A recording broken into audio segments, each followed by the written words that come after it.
Hello, everyone, and welcome to Economics and You. I am your host, Mr. Samuelson, and today, to rent or to buy? That is the question.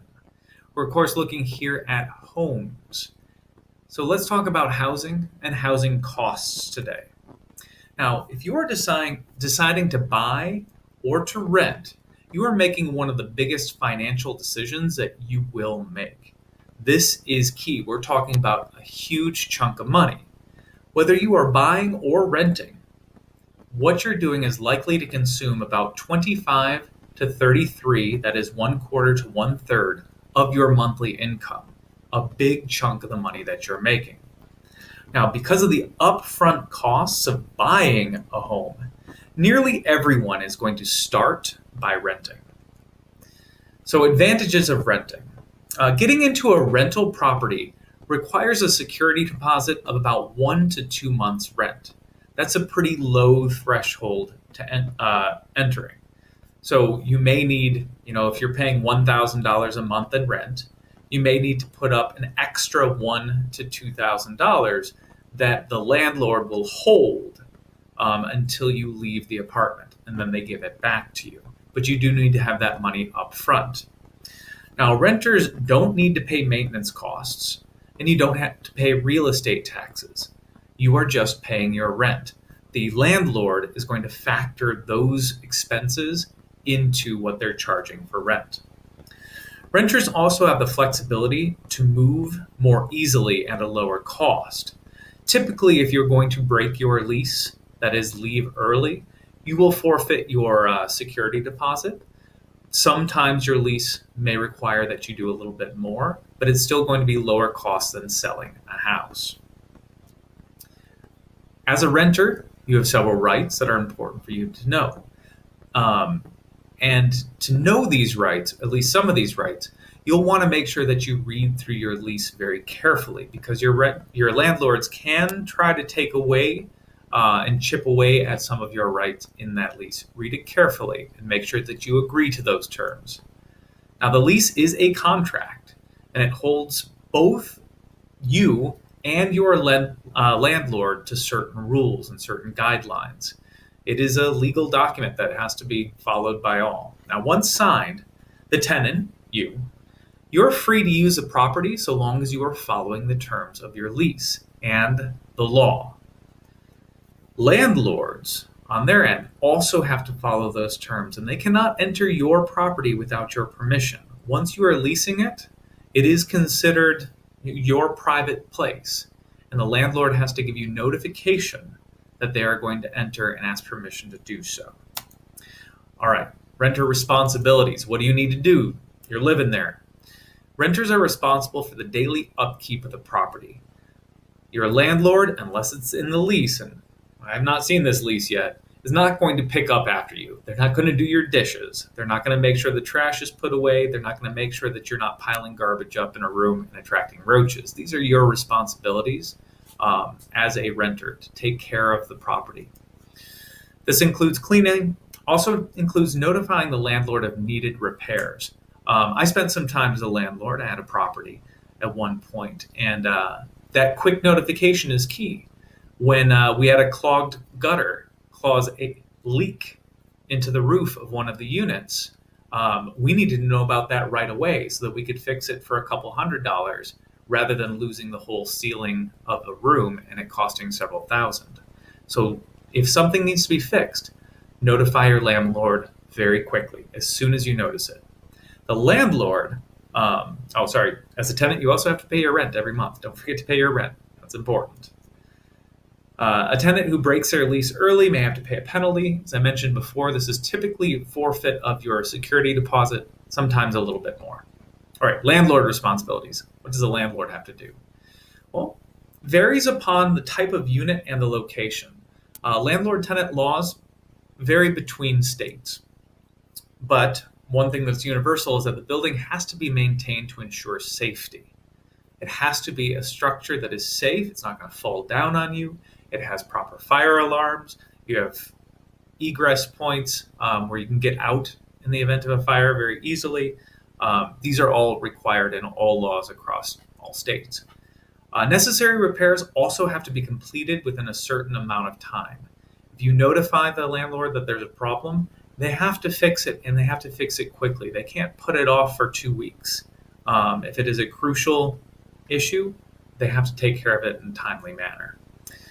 In some states, if they don't fix it within this window, the tenant can actually hire somebody to fix it and then subtract the cost of that repair from the next month's rent. All right, advantages of buying. People who make a decision to buy are doing this on average in their early 30s. The median age of a first-time home buyer in the United States is 32. So not a lot of people are buying their houses in their 20s, but by the time you're in your early 30s to mid 30s, this may be a decision that you decide to take. Home ownership is usually a good investment. The value of most homes increases significantly over time. So buying a house in the long run is a way of making money, not just spending money. There are also some income tax benefits to owning a home. You can write off the interest paid on your home loan from your income and get a nice tax return while you're still paying off your mortgage. So buying a house.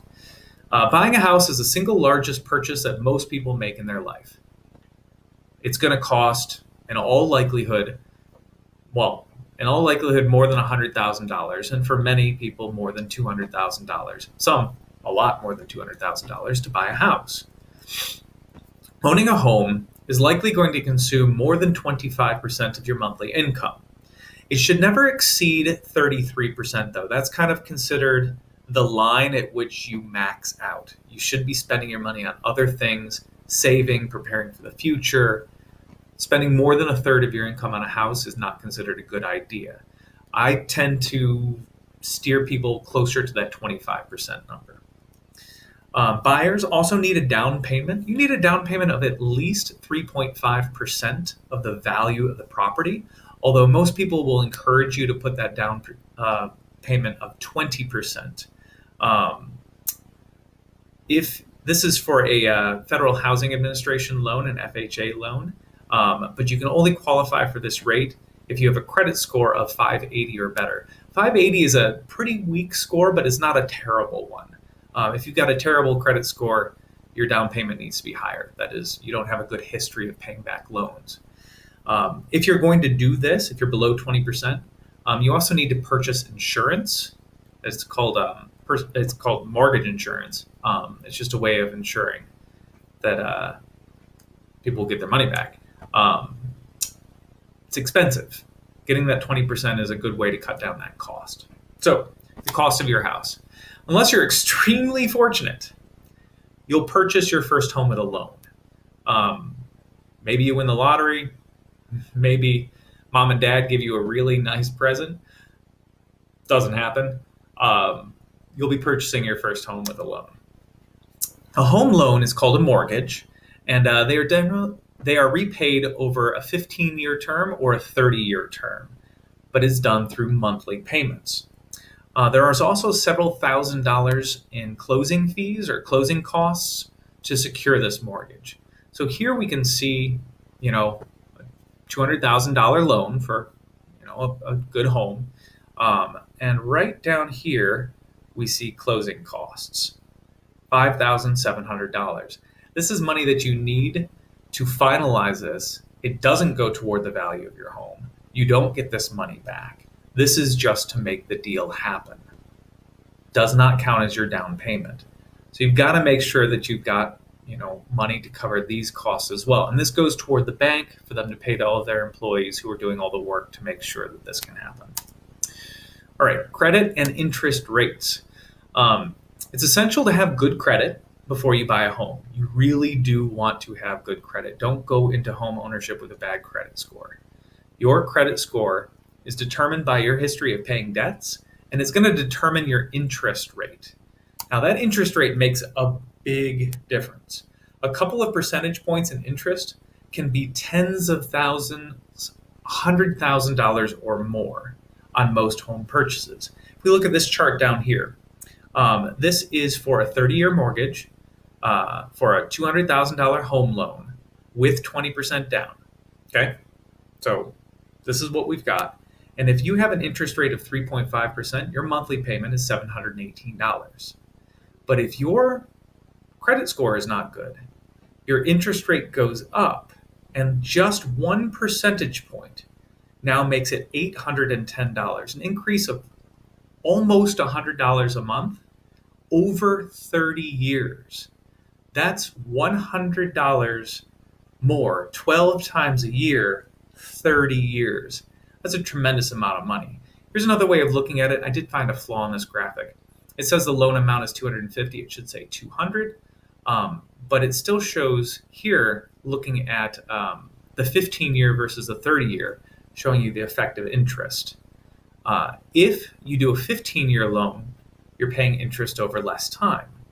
Your total cost is going to be $260,000. That's $60,000 of interest. That's just what the bank gets for giving you money. It doesn't go toward the value of your house. But if you do a 30-year loan, it's going to be $157,000 in interest. So why would anybody do a 30-year instead of a 15-year if you're going to spend $100,000 more in interest? Well, it comes down to the monthly payments. This is a higher monthly payment. If you can afford to pay the higher monthly payment, do the 15-year. Many people, especially in your first home, especially with your first mortgage, won't be able to make the higher payment.